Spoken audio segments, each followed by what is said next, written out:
मेरा नाम नदीम और भूरा नईमुद्दीन है। मैं 1990 में पुलिस में भर्ती हुआ था। 1992 में डिसमिस हो गया था। डिसमिस होने के बाद मुत्तैदा वालों का बैठता उठता रहा, चलता रहा। सन 1997 में उन लोगों ने मुझे साउथ अफ्रीका भिजवा दिया। साउथ अफ्रीका सन 1998 में वापस आया।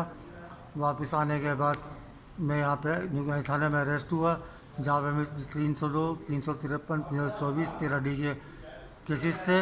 उन केसेस में मैं जेल चला गया। जेल में मैंने 2.5 से 3 साल काटे। 2.5 से 3 साल काटा। मैं 2001 में वापस आया।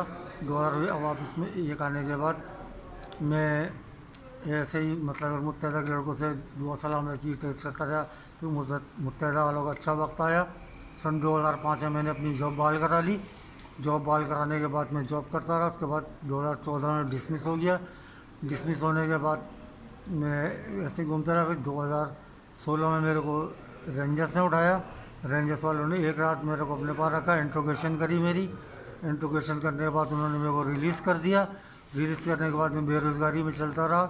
फिर मुझे एक बंदे ने बोला सिंजल डे पैसे जमा कर लिया करो। तो मैंने तो भाई कैसे कर लूँ? कहने मैं तुम्हें एक बंदे से मिलाता हूँ। उसने मुझे सुहेल समी दिलवी से मिलवाया। सुहेल समी दिलवी से मुझसे मिला तो कहने लगा कि हमारी बहुत ऊपर तक की पहुँच है, तुम काम करो, हम तुम्हारे ऊपर कोई हाथ नहीं करें। हम जितना भी पैसा इकट्ठा करते थे वो सारा सुहेल समी दिलवी को दे दिया करते थे। उसमें से वो हमको खर्चा दिया करता था। जब कभी पुलिस थैले हटाने के लिए पहुंचती थी तो फैज़ान नामी लड़का पुलिस वालों की मूवी बनाया करता था। ये सब सुहेल के कहने पे होता था।